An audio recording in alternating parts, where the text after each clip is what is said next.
नमस्कार, आप देख रहे हैं 24 की चौसर में हुआ आपके साथ अमित गर्ग शुक्ला। 24 की चौसर में आज हमारे साथ बहुत खास मेहमान है। मोदी सरकार में मंत्री, आगरा से भारतीय जनता पार्टी के प्रत्याशी। 2019 में उन्होंने कमल खिलाया, 2024 में पार्टी ने एक बार फिर से उन पर भरोसा जताया, उनको चुनावी मैदान में उतारा। एसपी सिंह बघेल साहब, सर बहुत स्वागत है आपका न्यूज 18 पे। सर मैं पहला सवाल आपसे यही करूंगा कि कैसी चल रही है तैयारी? जो फौजें शांति काल में पसीना बहा लेती हैं, उन्हें युद्ध काल में खून बहाने की आवश्यकता नहीं होती है।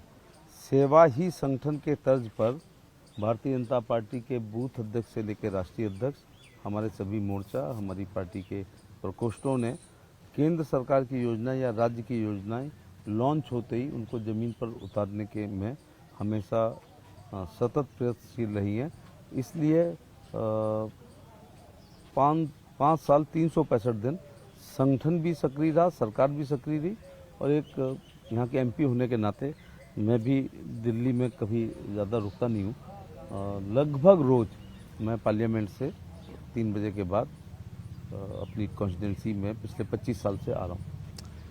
मोदी जी के आ जाने से जीत पक्की हो गई या अभी परिणामों तक इंतजार करेंगे? नहीं, मोदी जी का आना इसलिए ज़्यादा महत्वपूर्ण है, और ख़ानदानी व्यक्ति वो है जिसे कृतज्ञता भी ज्ञापित करनी चाहिए। जब मैं एक छोटा कार्यकर्ता होने के बावजूद इधर 30-40 लोकसभाएं स्टार प्रचारक होने के नाते 3 राउंड तक मांग रही हैं, तो मोदी जी को तो एनडीए का किसी भी प्रत्याशी, भाजपा या एनडीए के किसी को भी टिकट मिली है, तो उससे जब पूछा गया कि आप एक सभा किसकी चाहते हैं, तो सभी ने मोदी जी को मांगा है। ऐसे में 500 सीटें होंगी लगभग आसपास एनडीए लड़ रही होगी, मुझे एग्जैक्ट आंकड़ा नहीं पता। इसके बावजूद मोदी जी इन्हीं 40 दिन के अंदर आगरा लोकसभा और फतेहपुर सीकरी लोकसभा के विजय संकल्प रैली में जिताने के लिए आज उन्होंने समय निकाला है। ये छोटी घटना नहीं है, बहुत बड़ी बात है। पिछली बार आप 2.25 लाख वोट के करीब जीते थे, इस बार क्या अंतर लेकर चल रहे हैं? वो तो सांख्यिकी का छोटा सा सवाल है कि पिछली बार सपा, बसपा और लोकदल 3 मिलकर लड़े थे। लोकदल का हैंडपंप पिछली बार हाथी को पानी पिला रहा था, इस बार वो कमल को खिलाने में मदद कर रहा है। अभी एक अंतर हो गया, ऊपर से सपा और बसपा अलग अलग हो गई हैं। पिछली बार बीएसपी का प्रत्याशी था जिसको सपा के वोट बैंक, यादव और मुस्लिम भाइयों ने हाथी पे चढ़ गए थे, उसके बावजूद वो हार गए। तो इस बार लोकदल हमारे साथ है और सपा और बसपा अलग है। तो ये हाँ, ऐसे में गड़बड़ाते तब है समीकरण जब केंद्रीय लेवल पे कोई वो हो, एंटी इनकम्बेंसी हो, या प्रत्याशी के अपने कुकर्मों से वो अलोकप्रिय हो, तो वो स्थिति नहीं है। क्योंकि एंटी इनकम्बेंसी तो जीवन में होने ही नहीं दूंगा, क्योंकि मेरा पैशन, शौक, मेरा पागलपन मेरी कॉन्स्टिट्यूंसी में जाने का, जैसे एक आसक्ति होती है ना, महबूबा को देखकर रोज मिलने का मन करता है, ऐसा मुझे कॉन्स्टिट्यूंसी के लोगों से मिलने में मुझे भयंकर रूप से ये मेरी भूख है। बराबर आप कनेक्ट बनाए रखना चाहते हैं? रोज का ओवर हो रहा है, बल्कि हो ये रहा है कि मुझे नहीं लगता कि कोई गांव छूटा है, बल्कि बहुत ओवर हुआ है। 305 में कोई शादी विवाह, 13वीं भागवत कथा या रसिया, दंगल, कव्वाली, कुआ पूजन, एकादशी का व्रत का उद्यापन, मैरिज एनिवर्सरी, बर्थडे छोड़ते ही नहीं हो, कर्ण छेदन। इसके अलावा सड़क, स्कूल, बिजली, पानी, नाली, खरंजा, फाइनल रिपोर्ट, चार्जशीट, बंदूक का लाइसेंस, विधवा पेंशन, विकलांग पेंशन, वृद्धावस्था पेंशन, जात प्रमाण पत्र, आय प्रमाण पत्र, अथवा उज्ज्वला का सिलेंडर, आयुष्मान का कार्ड, राशन का कार्ड, किसान सम्मान निधि, स्वनिधि के लिए लोन, मुद्रा योजना के लोन, ये निरंतर सतत में करता रहता हूँ। ठीक है। पहले चरण की वोटिंग से पहले सर बात डेवलपमेंट की हुआ करती थी, विकसित भारत की हुआ करती थी, लेकिन पहले चरण की वोटिंग के बाद मुद्दे धीरे धीरे बदलने लगे। मैं बारी बारी से सारे मुद्दों पर आपसे बात करूंगा, लेकिन आज की रैली में एक चीज पर ज्यादा जोर रहा प्रधानमंत्री मोदी का, वो है ओबीसी आरक्षण में सेंधमारी। आप लोगों का सीधा आरोप है कि कांग्रेस पार्टी अगर सत्ता में आएगी तो ओबीसी आरक्षण में मुस्लिमों की भागीदारी बढ़ा देगी। ऐसा उनके बयानों से, उनके कामों से, और कर्नाटका में ओवरनाइट शेख सैयद मुगल पठान ये फॉरवर्ड मुस्लिम होते हैं, और कर्नाटक की राज्य सरकार को ये होता है जाति प्रमाण पत्र देने का राइट। तो रातों रात उन लोगों को ओबीसी में शामिल कर लिया और मंडल कमीशन के 27% का आरक्षण दे रहे हैं। तो मुझे बहुत ज़्यादा वहाँ की जातियों का, जैसे कुरबाज हैं, गौड़ाज हैं, या वहाँ गुल्लाह हैं, अथवा वहाँ जो भी, जैसे उत्तर प्रदेश के संदर्भ में यह धार्मिक अल्पसंख्यक को बैकवर्ड बना करके 27% के आरक्षण उनको दिया जाएगा। तो जाट है, यादव है, कुर्मी है, कुशवाहा, साक्त, मौर्य, सैनी है, गुजर है, पाल है, तेली है, तमोली है, दर्जी हैं, बुर्जी हैं, हमारे ठठेरे हैं, सविता समाज के लोग हैं, विश्वकर्मा समाज के लोग हैं, चौरसिया समाज के लोग हैं, नोनेरे समाज के लोग हैं। इनके आरक्षण को खाएंगे वो लोग। तो वो कह रहे हैं हमारे मैनिफेस्टो में ऐसा कुछ है ही नहीं। अंतिम मैनिफेस्टो अलग बात होती है, पूरा एक साजिश के तहत सिद्धारमैया की सरकार इस काम को कर रही है। वहाँ पर ये वोटों के तुष्टीकरण के लिए वो ओबीसी के अंतिम पायदान पर खड़े हुए व्यक्ति तक पानी की एक बूंद आने नहीं देंगे। आज पीएम ने इस बात का जिक्र किया जो आप कर रहे हैं कि हम संतुष्टिकरण की पॉलिटिक्स कर रहे हैं, वो तुष्टिकरण की पॉलिटिक्स कर रहे हैं। दोनों में एक होती है वोटों के लिए और एक होती है अपलिफ्ट के लिए। तो जो मोदी जी का शौचालय है, खेतों में जाने वाली महिलाएं, सड़क पे वालों को संतुष्टि हो गई ना, अथवा आवास है, अथवा 5 किलो गेहूं चावल है, अथवा विधवा विकलांग वृद्धावस्था पेंशन है, किसान सम्मान निधि है, आयुष्मान का कार्ड है, सौभाग्य की बिजली है, ये सैचुरेटेड, संतुष्ट नहीं बल्कि सैचुरेटेड, संतृप्त कर दिया है। और वो लोग तुष्टीकरण करते हैं कि बयानबाजी से तुष्टीकरण करते हैं। तुष्टीकरण की राजनीति ने देश की एकता, अखंडता और भाईचारा को बहुत कमजोर किया। सर, अगर सब कुछ ठीक ठाक चल रहा था, मतलब आप ये कह रहे हैं कि आप सबका साथ, सबका विकास, सबका विश्वास कर रहे थे, सारी योजनाओं का लाभ सभी को मिल रहा था, तो अचानक से ये हिंदू मुसलमान वाली बात कहां से आ गई? राजस्थान के रण में प्रधानमंत्री मोदी का ये कहना कि वो जीतेंगे तो आपका हक छीनकर उन लोगों में बांट देंगे जिनके ज्यादा बच्चे हैं, जो घुसपैठी हैं, बात कहां से आ गई अचानक से? ऐसा एक बयान आया था मनमोहन सिंह जी ने कि इस देश के संसाधनों पर पहला हक मुसलमानों का है। तो ये भी तुष्टीकरण की राजनीति थी। मोदी जी की संतुष्टीकरण ये है कि सबका साथ, सबका विकास, सबका विश्वास और सबका प्रयास रहेगा, जिसका जो हिस्सा होगा वो मिलेगा, लेकिन वोटों की राजनीति के लिए, सरकार बनाने के लिए किसी का हिस्सा काट के किसी को नहीं देंगे वो। इस पर लेकिन अखिलेश यादव साहब कह रहे हैं कि एक प्रधानमंत्री को ऐसी भाषा शोभा नहीं देती है। कई मुस्लिम्स के बीच में भी हम लोग गए तो कह रहे थे कि प्रधानमंत्री को ये नहीं कहना चाहिए था। प्रधानमंत्री देश को लुटता हुआ देख ले और उस पर बयान भी ना करे, ये कौन सी बात हुई है? कोई एक मापदंड होता है कि प्रधानमंत्री का कोई सिलेबस है कि इतने पे प्रधानमंत्री बोलेंगे, उसके बाद नीचे वाले बोलेंगे, उसके बाद लास्ट में मंडल अध्यक्ष बोलेगा। देश में एकता, अखंडता कमजोर हो रही हो, भाईचारा कमजोर हो रहा हो और तुष्टीकरण की राजनीति के दिए गए बयान और करते से ध्रुवों का, वोटों का ध्रुवीकरण हो, तो प्रधानमंत्री क्यों नहीं बोलेंगे? प्रधानमंत्री जब बोलते हैं तब इस देश की जनता कहती है, बैकवर्ड तब कहेगा कि हमारे साथ अन्याय मोदी जब तक हैं तब तक नहीं होगा। तो प्रधानमंत्री जी को तो बोलना ही पड़ेगा और प्रधानमंत्री बोलते हैं। आज प्रधानमंत्री ने तो बहुत अच्छी तरह के ललकार करके कहा कि जब तक मोदी जिंदा है तब तक ये मुमकिन नहीं है, उसको मोदी से लड़ना पड़ेगा। और मोदी जी को देश के 80 करोड़ गरीब लोगों का सुरक्षा कवच है। मोदी जी का बुलेट प्रूफ जैकेट मालूम क्या है? इस देश के शोषित, पीड़ित, वंचित, पिछड़े, दलित, ये लोग सुरक्षा कवच है। खड़गे साहब कह रहे हैं कि मोदी जी गुमराह कर रहे हैं लोगों को। मतलब वो कह रहे हैं कि कांग्रेस सत्ता में आई तो आपका सोना लेकर, बहनों का, माताओं का मंगलसूत्र लेकर उन सब में बांट दिया जाएगा। उन्होंने कहा कि आप हमें समय दीजिए, हम आएंगे आपके पास, आपको अपना घोषणा पत्र दिखाएंगे, आप दिखाइए कि कहां पर ये सारी चीजें लिखी। मोदी जी गुमराह नहीं कर रहे हैं, बल्कि गुमराह लोगों को राह पर लाने का प्रयास कर रहे हैं और राष्ट्र की मुख्य धारा में जोड़ने का काम कर रहे हैं। और जब भारत विकसित राष्ट्र की तरफ चल पड़ा है, विश्व गुरु की तरफ चल पड़ा है, नंबर 3 इकोनॉमी की तरफ चल पड़ा है, अथवा सुपर पावर की तरफ चल पड़ा है, तो फिर लोग उसको उनका साथ दें तो ये एक अच्छी बात होगी। तो खड़गे जी का ये बयान ठीक नहीं है, वो बल्कि वो आए, जब कभी भी मैं देखता हूँ केवल धार्मिक अल्पसंख्यक मुस्लिम की तुष्टीकरण की ही बात करके अपने बचे हुए वोट बैंक को सुदृढ़ करने के लिए काम कर रहे हैं। और उनका वोट बैंक जिस में राजनीति में था तो नहीं, राजनीति में नहीं था तो 83 MP कांग्रेस के आए थे। चौधरी चरण सिंह बागपत जीते थे, प्यारे मियाँ हमारे ही जिले से एटास जीते थे। आज उनके पास 1 MP है, केवल उनकी माँ, और अपनी परंपरागत पैतृक अजय गढ़ अमेठी से वो चुनाव हार गए। तो इसके बाद भी नहीं समझ में आ रहा। वो एक शेर है ना कि तुम्हारे पैरों के नीचे जमीन नहीं, ताज्जुब है फिर भी तुम्हें यकीन नहीं। मैं आऊंगा, मैं अमेठी पे भी आऊंगा। आज सीएम योगी आदित्यनाथ ने भी कहा आपकी रैली में संबोधित करते हुए कि ये कांग्रेस वाले देश का इस्लामीकरण करना चाहते हैं।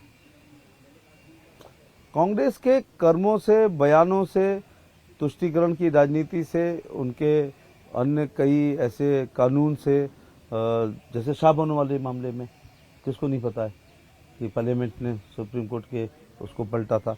ऐसी तमाम चीज़ों से, उनके टिकटों की संख्या से, उनका अल्पसंख्यक लोगों के वेलफेयर के लिए एक बहुत बड़ी ज़रूरत से ज़्यादा स्कीम बनाने से, उनके तीज त्योहारों पर बहुत ज़्यादा शिरकत करने से, ये सब बातें मुस्लिम तुष्टीकरण की ओर के संकेत हैं, और संकेत नहीं है, सबूत भी हैं। आपको लेकिन ऐसा नहीं लग रहा है बघेल साहब कि ये जो कुछ भी हो रहा है, जिस तरीके के बयान दोनों तरफ से आ रहे हैं, इससे एक प्रकार की कट्टरता बढ़ रही है जो आने वाले दिनों में घातक है? एक्चुअली कांग्रेस और समाजवादी पार्टी और ममता बनर्जी के तुष्टीकरण के काम, योजनाएं और बयानों से की वजह से हम लोग, भारतीय जनता पार्टी एकता अखंडता मजबूत करने के लिए उसका काउंटर करती है और उसका विरोध करती है, और उनके लोगों को समझाती है कि 5 किलो गेहूं चावल जाति, धर्म और पार्टी के अनुसार नहीं मिल रहे। अगर मोदी जी ने कहा है कि 4 जातियां हैं, गरीब है, किसान है और महिला है और युवा है, तो क्या गलत कहा है? ये जो 5 किलो गेहूं चावल आगरा में मिल रहे हैं, इसमें लाभार्थियों की संख्या सबसे ज्यादा बसपा समर्थक और सपा समर्थकों की। अब मैं जात और धर्म का नाम नहीं लेना चाहता। या तो ये योजनाएं मैंडेटरी होती, परम पूज्य बोधसत्व भारत रत्न बाबा साहब भीमराव अम्बेडकर के लिखित संविधान के किसी अनुच्छेद में बाबा साहब ये लिख के जाते कि 2014 से 24 की सरकार को का कर्तव्य है, it is the fundamental duty of the government, central government, की वो शौचालय दे, इस्तेमाल करना जनता का अधिकार है, गेहूं चावल देना कर्तव्य है, खाना अधिकार है, मकान बनाना कर्तव्य है, रहना अधिकार है, किसान सम्मान निधि देना कर्तव्य है, ये अधिकार। ये ऑब्लिगेटरी योजनाएं हैं, ये मैंडेटरी नहीं है। अगर ये मैंडेटरी थी, संवैधानिक थी, तो फिर नेहरू जी ने क्या सड़क पर शौच करती हुई महिला को नहीं देखा था? फिर क्यों नहीं शौचालय बनाए? उन्होंने मढ़ा में या कच्चे मकानों में या खपरेल में या दिल्ली में पाइपों में पॉलीथीन में रहते हुए लोगों को नहीं देखा था? तो क्यों नहीं आवास बने थे? लेकिन 70 साल में बहुत कुछ किया भी था बघेल साहब, ऐसा तो नहीं है कि कुछ भी नहीं हुआ था, देश वहीं पर रुका नहीं, हुआ था। सब सरकार करती है, एक अलग बात है, लेकिन एक युगांतर चीजें होती हैं। जैसे आयुष्मान कार्ड योजना क्या थी उनकी? Health scheme. हेल्थ पे चलो आप बात कर लेते हैं, एजुकेशन पे बात कर लेते हैं। कॉमन एजुकेशन नहीं की उन्होंने देश को आजाद होते हुए। समान शिक्षा अगर हो जाती कि राजेंद्र प्रसाद जी का नाती और राष्ट्रपति भवन के चपरासी का लड़का, दिल्ली के कमिश्नर और सिपाही का लड़का, उद्योगपति और वर्कर का बच्चा और मंत्री और संतरी का बच्चा एक कॉमन एजुकेशन पढ़ रहे होते, तो आज देहात में भी IAS IPS की लाइन लगी होती। तो चिकित्सा की क्या योजना थी उनकी? सड़क की क्या योजना थी? जिला योजना में MLA MP अपने वोट बैंक में देते थे, लेकिन प्रधानमंत्री ग्रामीण सड़क योजना तो एक नीति आई है कि 1000 आबादी फिर 900, 800, 700, 600, 500 दूरी 500 सड़क बनेगी। MLA MP विरोध करना चाहे तो कर ले। इसीलिए शुरू में छोटे गांव कांग्रेसियों के थे, लेकिन उनमें सड़क थी, और लोक दल और जनसंघ के बड़े गांव को सड़क नहीं थी, क्योंकि कांग्रेस की सरकार थी। तो अब जल नीति बन गई है कि नल के द्वारा जल देना है, पूरे देश को देना है, भाजपा शासित या गैर शासित, रेगिस्तान को भी देना है और हिमालय पे भी देना है, और जहां पर वाटर लेवल ऊपर है वहां भी देना है। तो जल नीति बनी, सड़क नीति बन गई, शिक्षा नीति बन गई है, जिसमें सबको समाहित किया। सबको समाहित किया गया। तो सवाल इस बात का है कि जाति धर्म के अनुसार कहाँ है? लेकिन यदि हम खानदानी व्यक्ति हैं, अब मैं यहाँ ये कहना चाहूंगा कि ये योजना संवैधानिक थी। अब मेरे को कोई दूसरी पार्टी का समर्थक कहता चौथे गांव में, क्या मोदी जी ये सब जो आप गिना रहे हैं जेब से दे रहे हैं? तब मैं उनसे विनम्रता पूर्वक कहता हूँ, ये संविधान में नहीं लिखा था, ये ऑब्लिगेटरी है। मैंने तो एकदम कहा कि मुंशी प्रेमचंद की पूछ की रात एक कहानी है, जिसको डल्लप पिलो पे सोने वाले और एसी में रहने वाले रट करके 90% नंबर ला सकते हैं, लेकिन उसके दर्द और मर्म को केवल वो समझ सकता है जिसने पूछ की ठंडी रात एक पिछौरा में काटी है। मोदी जी ने काटी है। 10x12 के कमरे में रहे हैं, भाई बहन रहे हैं, माँ ने चौका बर्तन किया, खुद ने चाय बेची है। एक दिन तो मैं ज्यादा भावुक होकर पार्लियामेंट में है, मैंने कहा ईश्वर यदि आप हैं वो, तो जब तक चुनाव हो इस देश का, पार्लियामेंट्री डेमोक्रेसी में इस देश का प्रधानमंत्री महागरीब आदमी को बनाना। लेकिन मेरी शर्त एक है, दिल्ली आकर के उसको अपनी गरीबी याद रहनी चाहिए। याद रहेगी तो गेहूं चावल मिलेंगे, तो शौचालय बनेगा, तो आवास बनेगा, तो गैस का सिलेंडर मिलेगा, तो किसान सम्मान निधि मिलेगी, तो आयुष्मान कार्ड में इलाज होगा। चूंकि आप संविधान का बार बार जिक्र कर रहे हैं बघेल साहब, तो जो एक इंडिया गठबंधन बना है, उन सबका ही कहना है कि हम एक साथ आए इसीलिए हैं क्योंकि हम संविधान को बचाना चाहते हैं, हम देश को बचाना चाहते हैं। तो अजीब सी बात होती है, कांग्रेस सबसे बड़ी लीडर है और ये उनकी टहनियां हैं जो क्षेत्रीय दल हैं, मुख्य वृक्ष तो कांग्रेस ही है ना, जो इंडी में है, जिसने आपातकाल लगा करके सभी अधिकारों को छीना, संपूर्ण विपक्ष को जेल भेजा, जेपी को जेल भेजा, मीसा में लोगों को बंद किया, डीआईआर में बंद किया। मेरे तो इलाके का एक तांगे वाला थाने के सामने से निकलते हुए कह रहा था कि चल मेरी घोड़ी इंदिरा की चाल, तो ऐसो ने उसे भी बंद कर दिया। बाबाओं की पकड़ के नसबंदियां कर दी गई। बच्चे रात में खेत में पानी नहीं लगाते थे, फिर कहा गया कि बंदूक का लाइसेंस कर देंगे अगर एक नसबंदी करा लोगे। फिर एक टारगेट दिया गया, तो फिर जैसी अब यहाँ आईबी फेल हो गई, जिसने कहा इंदिरा गांधी से कि चुनाव कराओ, रेलें टाइम पे आती हैं, सब ऑफिस टाइम पे खुल रहे हैं, आप कराओ तो आपको 400 एमपी मिलेंगे। तो 85 के 85 यूपी के हारे थे, and I was 17 year old. Indira Gandhi हारी थी राजनारायण जी से, और संजय गांधी हारे थे रविंद्र सिंह से। तो 85 के 85 हारे थे, तो वो संविधान उनने कुचला था। दुष्यंत ने एक शेर पढ़ा था कि मत कहो आकाश में कोहरा घना है, यह किसी की व्यक्तिगत आलोचना है। अगर उस जमाने में कोई कहेगा कि आज बादल हैं, तो इंदिरा गांधी कहती कि अच्छा हमारी सरकार की आलोचना कर रहे हो।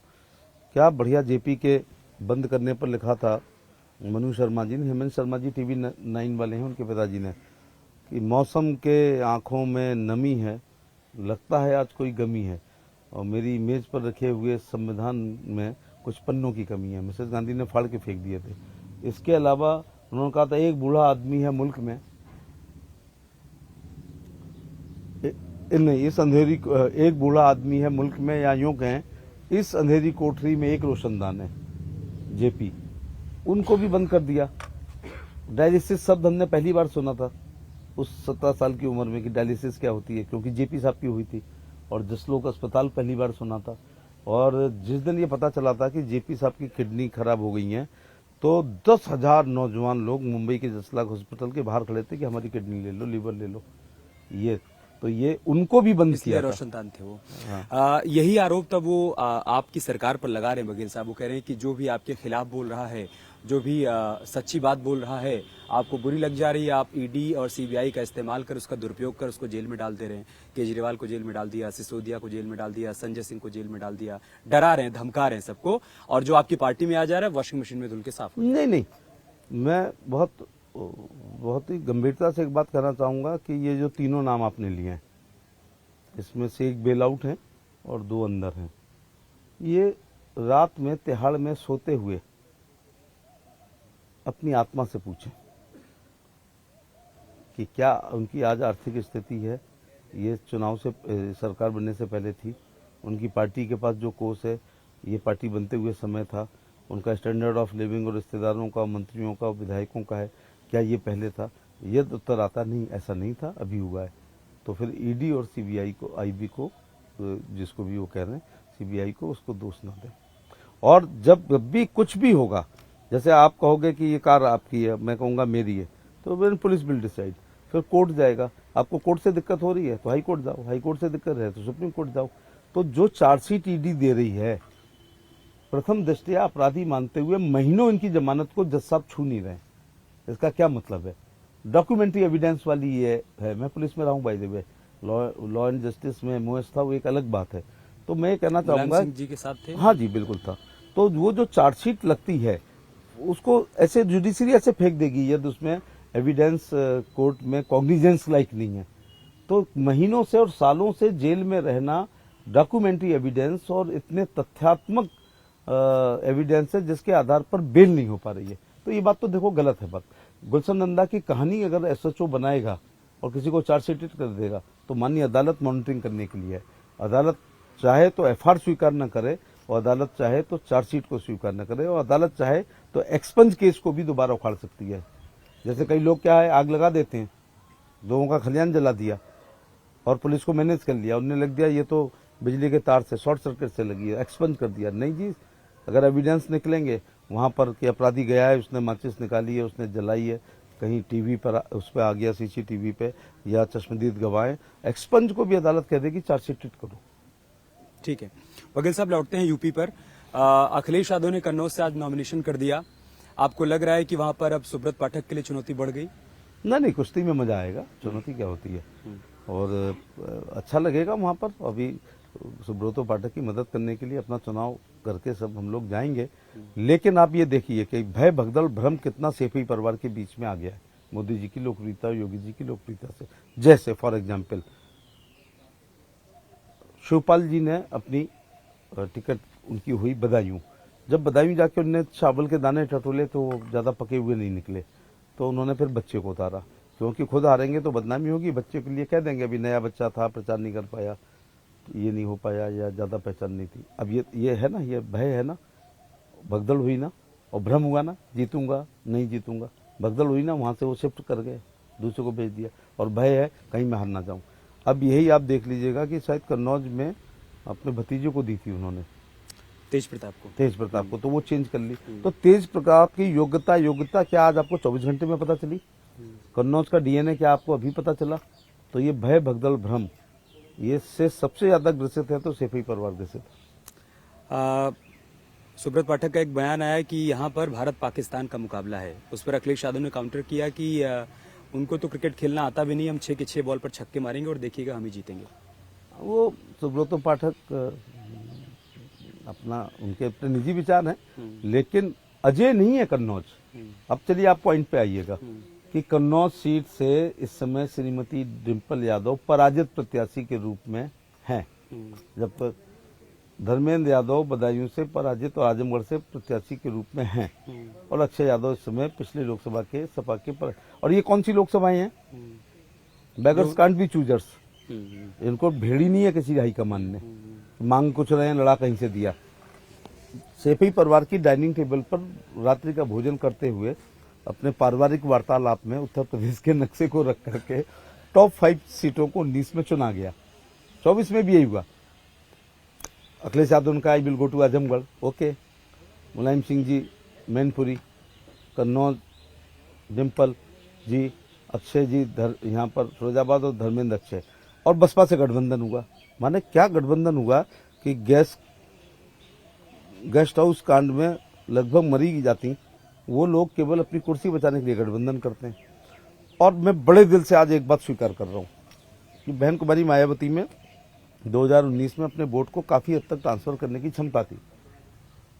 अब मान लो फिरोजाबाद, कन्नौज, बदायूं, मैनपुरी या आजमगढ़ में अकेले लड़ने पे उदाहरण दे रहा हूँ कि बीएसपी 1 लाख पाती है, तो गठबंधन में वो 1.25 लाख हो गया होगा। कहने का तात्पर्य है कि सर्वाधिक वोट बीएसपी का लेने के बावजूद ये 5 लोग, उनमें से 3 लोग हार गए, केवल पिता पुत्र ही चुनाव जीते। यार आप 19 क्यों भूल रहे हैं? लेकिन बहुत ज्यादा अंतर नहीं था बघेल साहब हार जीत का। अब मैं ये कह रहा हूँ बहुत अंतर नहीं था, मैं उसका भी जवाब दूंगा। अब आजमगढ़ में अखिलेश जी जीते थे और मैनपुरी से मुलायम सिंह जी 94,000 से जीते थे, इसमें भी 96,000 जीते, और बीएसपी से 1 लाख लिया तो 6,000 से हार रहे थे। अब बीएसपी से गठबंधन नहीं है, और अब मुलायम सिंह जी जैसा बड़ा व्यक्तित्व नहीं है, तो मैनपुरी में भी 2-2 हाथ होंगे इस बार। अब मैं और अखिलेश यादव जी करहल लड़े, अखिलेश यादव जी ने करहल को रखा और आजमगढ़ को इस्तीफा दिया और अपने भाई धर्मेंद्र यादव को लड़ाया, और इसके बावजूद भारतीय जनता पार्टी ने उसे जीत ली। रामपुर को उपचुनाव में जीत ली। तो कहने का तात्पर्य आप यही तो कह रहे हैं कम अंतर था। तो 19 में 14 से 19 की योजनाओं को लेकर लड़ा गया, अब 24 में 14 से 24 तक की, जिसमें गेम चेंजर स्कीम है। तो हमारा भी, मोदी जी की भी तो लोकप्रियता बढ़ी है, योगी जी की भी तो लोकप्रियता बढ़ी है। इस दौरान एक सरकार और आई है, उसके भी काम हुए हैं। इस दौरान बुलडोजर और ज्यादा चला है, लॉ एंड ऑर्डर और अच्छा हुआ है। राज्य सरकारों ने भी एक्सप्रेस हाईवे बनाया। आज मैंने पहली बार कहा कि हम केंद्र सरकार को तो गिनाते ही हैं, लेकिन ओडीओपी में 1 डिस्ट्रिक्ट 1 प्रोडक्ट में हमारे तमाम काम हो रहे हैं। हमारे 1 डिस्ट्रिक्ट 1 मेडिकल कॉलेज बन रहा है, हमारे गंगा एक्सप्रेस वे और पूर्वांचल और कौन सा बुंदेलखंड बन गया है, डिफेंस वो हो गया। राज्य सरकार की भी बहुत बड़ी भूमिकाएं उत्तर प्रदेश में हैं। तो सब मिलाकर डबल इंजन की वजह से इन्वेस्टर ये कह रहा है कि अब माहौल अच्छा है, अब बिजली अच्छी है, अब लॉ एंड ऑर्डर अच्छा है, और अब सपा बसपा नहीं है। दोनों सरकारों की उपलब्धियां गिराने के लिए आपके पास है। हाँ। ठीक है। राहुल गांधी की एक बार फिर से अमेठी लौटने की चर्चा हो रही है। कहा जा रहा है कि 26 को जब वायनाड में चुनाव हो जाएगा उसके बाद वो अमेठी आ जाएंगे, और आज इसके संकेत अखिलेश यादव ने भी दिए। उन्होंने कहा कि अब तो सभी आएंगे, आप देखिएगा, अब तो यहाँ पर मजमा लगेगा। नहीं, राहुल गांधी अमेठी से चुनाव लड़ेंगे या आएंगे? लड़ेंगे।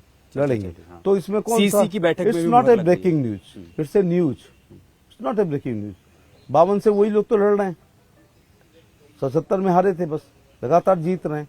न्यूज ये है कि वो अपनी पैतृक परंपरागत पिक एंड चूज वाली सीट पर पिछली बार वो हारे। 14 में वो हिल गए थे, 19 में स्मृति ईरानी जी ने वो महल को गिरा दिया है। तो वहाँ आ रहे हैं तो कोई अनहोनी बात नहीं है। तारीफ तब है जब वो यहाँ आए, एटा आकर लड़े, फतेहपुर सीकरी आकर लड़े, मथुरा आकर लड़े, वो एक न्यूज होगी। अमेठी जाना तो घर वापसी है। अयोध्या भी जा रहे हैं दर्शन करने के लिए, खबर है कि प्रियंका और राहुल दोनों ही जा रहे हैं अयोध्या। अयोध्या का क्या हुआ? दर्शन करने के लिए जाने, कौन जाने? राहुल और प्रियंका। अब ये है, भारतीय जनता पार्टी सुबह उठती है तो राम राम साहब बोलती है गुड मॉर्निंग की जगह।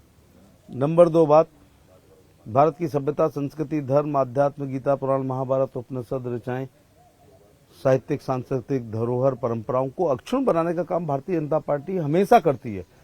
अब ये मौसमी लोग हैं जो चुनाव के समय अयोध्या जाएंगे। निमंत्रण तो उसमें भी मिला था, अपना प्राण प्रतिष्ठा में। बड़े दिल से जाते तो वहाँ हुटिंग थोड़े होती। लोग इसको अप्रिशिएट करते हैं कि भाई राम सबके हैं। और अब जाना पॉलिटिकल चश्मे से है। फिर वो अभी उनको सीखना पड़ेगा कि पत्नी को बाएं बैठती है या दाएं बैठती है किसी को भी, अथवा वो संकल्प कैसे लेते हैं, अथवा नमाज की मुद्रा में बैठना है या पद्मासन में बैठना है। क्योंकि 1-2 जगह उस बैठते रहे ना लगातार रोजा अवतार में, तो वो आदत पड़ी हुई थी। तो ये फिर जनेऊ थोड़ा बटन खोल के दिखाना है। लेकिन भारतीय जनता पार्टी के लोग अगर जनेऊ पहनते हैं तो फिर वो अंदर पहनते हैं, उनको बहुत ज्यादा बाहर दिखाने की जरूरत नहीं पड़ती है। ठीक है, तो ये मौसमी विजिट है उनकी, मौसमी विजिट चुनावी है। विजिट है। रामगोपाल यादव साहब का एक बयान आया अभी कुछ टाइम पहले, आपने भी सुना होगा। उन्होंने कहा कि पूजा पाठ वो करते हैं जो पाखंडी होते हैं और राम मंदिर में कुछ खास नहीं है, पूरे देश में तमाम राम मंदिर हैं। तो फिर तो गठबंधन में रहते हुए राहुल और प्रियंका का वहां जाना उनको शायद रास ना आए। ये देखिए, कहीं की ईंट कहीं का रोड़ा, भानुमति ने कुरमा जोड़ा जो होता है, ये केवल मोदी जी की लोकप्रियता से बचने के लिए, उस बाढ़ से बचने के लिए पेड़ पर एक दूसरे का भक्षण करने वाले लोग बैठे हैं और एक दूसरे को भक्षण नहीं कर रहे हैं। बाढ़ उतरेगी तो फिर काँव होगी, लड़ाई होगी। तो तात्पर्य कहने का है कि जो राम हैं, कृष्ण हैं, शिव हैं, ये गुलशन नंदा, प्रेम व्यासपी, Ranu, Ibn Safi, BA, James Hadley Chase या अर्थर कॉनन डॉयल के पात्र नहीं है। 1,08,000 साल पहले त्रेता में जब महर्षि वाल्मीकि ने रामायण लिखी तो उनके समकालीन, पहली बार ये एंगल पे मैं बात कर रहा हूँ, तो उनके समकालीन बुद्धिजीवी कभी आपस में बहुत मुश्किल में एक दूसरे के प्रभाव को स्वीकार करते हैं, बुद्धता को स्वीकार करते हैं। तो उस समय के समकालीन ऋषि, अगर मुझे याद आ रहा है, दुर्वासा जी थे, भारद्वाज जी थे, वशिष्ठ जी थे, विश्वामित्र जी थे। उन्होंने ये नहीं, मतभेद नहीं किया। उन्होंने ये कहा नहीं कि वाल्मीकि जी वो राम लक्ष्मण भरत शत्रुघ्न का जिक्र है, 5वें को आप भूल गए, या लवकुश की जगह तीसरा बच्चा, या क्या कौशल्या के कई सुमित्रा की जगह आप चौथे को भूल गए, सुमित्रा तो थी नहीं। ऐसा किसी ने भी उस समय नहीं कहा। इवन सचिव सुमंत हैं, उनका भी नाम, किसी ने ये नहीं कहा कि मंथरा को आपने कुबड़ी कहा है, she was the most beautiful lady, ऐसा नहीं कहा। ये सब बातें सही हैं, तो जन्मभूमि पे विवाद क्यों था? दूसरा पक्ष जो रावण है, कभी किसी समकालीन ऋषि ने ये नहीं कहा कि मंदोदरी देवी उनकी पत्नी नहीं है, या मेघनाथ बेटा नहीं है, कुंभकर्ण भाई नहीं है। तो जन्मभूमि पे क्यों विवाद था? तो ये सब थे, ये सब हैं, ये सब रहेंगे। इसलिए ये पाखंड वाली बात नहीं है। इसको अक्षुण्ण बनाने के लिए, अपनी आसक्ति को प्रदर्शित करने के लिए पूजा पाठ हम लोग करते हैं। अमेठी के बाद मैं रायबरेली पे आ जाता हूँ। खबर ये मिल रही है कि आप लोग वरुण गांधी को चुनावी मैदान में उतारना चाहते हैं, वहां पर मुकाबला बहन वर्सेस भाई करना चाहते हैं। देखिए, ये तो पार्टी का हाईकमान किसको कहाँ लड़ना चाहता है उनका है। लेकिन एक बात मैं जानता हूँ कि आप किसी भी सदन में जा रहे हैं तो स्वास्थ्य ठीक होगा तभी जाना चाहिए। तो सोनिया गांधी जी ने पलायनवादी प्रक्रिया को अपनाते हुए रायबरेली से की जगह राज्यसभा में चली गई है। तो क्या राज्यसभा के कैंडिडेट की जिम्मेदारी नहीं है कि जिस राज्य से वो चुन के आता है वहाँ वो कार्यक्रमों में जाए, वहाँ धरना रैली प्रदर्शन विपक्ष में हो तो वो जाए, राज्यसभा में क्वेश्चंस उठाए, सुबह 11 बजे से लेके और 5 बजे तक राज्यसभा में बैठे। वो राज्यसभा इसलिए गई हैं कि अमेठी हारने के बाद वो कॉन्फिडेंस लूज कर गई हैं, क्योंकि दोनों का बॉर्डर है। जब राजकुमार हार सकता है तो रानी भी हार सकती है। मैं फाइनल नंबर्स पे आऊंगा, लेकिन उससे पहले सैम पित्रोदा का एक बयान आता है 2 दिन पहले, उस पर मैं आपका रिएक्शन जरूर चाहूंगा। उनका कहना है कि जैसे अमेरिका में होता है वैसे देश में भी विरासत टैक्स लगना चाहिए। इसका टोटल हम खंडन कर रहे हैं। हम तिनका तिनका जोड़ करके हम थिगड़े वाला पैंट पहनते हैं ताकि अपने बच्चों को सुख दे सकें। हम कंजूसी में रह करके खेत खरीदते हैं और भोग विलासता की चीज़ों का इस्तेमाल नहीं करते हैं ताकि हम अपने लड़के नातियों का भविष्य सुरक्षित कर सकें। हम छप्पर में रहते हैं लेकिन कोशिश करते हैं एक बच्चे को मकान दें। हम बेटी की शादी करते हैं कि वो एक अच्छे घर में जाए। और यहाँ तक देखा गया है कि यदि बच्चे थोड़ी नालायकी भी करते हैं तो भी घुटने पेट की तरफ मुड़ते हैं और बच्चों को ही अपनी संपत्ति देते हैं। तो अमेरिका और यहाँ की एक तो पारिवारिक परिस्थितियों में फ़र्क है, नंबर दूसरा आय में फ़र्क है। वो एक डेवलप्ड राष्ट्र हैं, हम डेवलपिंग राष्ट्र हैं, तो उनका जीवन बहुत ज़्यादा अंग्रेज़ों के बीच में गुजरा है। उनका रहना, खाना, बोलना, कंप्यूटराइज्ड, फ्रेंच कट दाढ़ी, ये सब मिलाकर के उनके ऊपर पश्चिम का प्रभाव है, तो वो ये भारत में नहीं लागू हो सकते। ये अब जैसे अब माने मेरी पत्नी अपने बहू और बेटी को देके जाएगी, हम लोग भी बेटी और उसको देंगे, तो हमने तो जीवन भर कंजूसी की ताकि हमारे बच्चे जो हैं अच्छा जीवन जी सकें, उसमें उनको टैक्स देना पड़े। ओके, आखिरी के 2 सवाल सर। एक तरफ अखिलेश यादव का पीडीए है और ओवैसी साहब की एंट्री के बाद एक पीडीएम भी बन गया है, दोनों का वर्तमान और भविष्य क्या देख पा रहे हैं? कुछ नहीं जी, भविष्य न वर्तमान है न भविष्य है।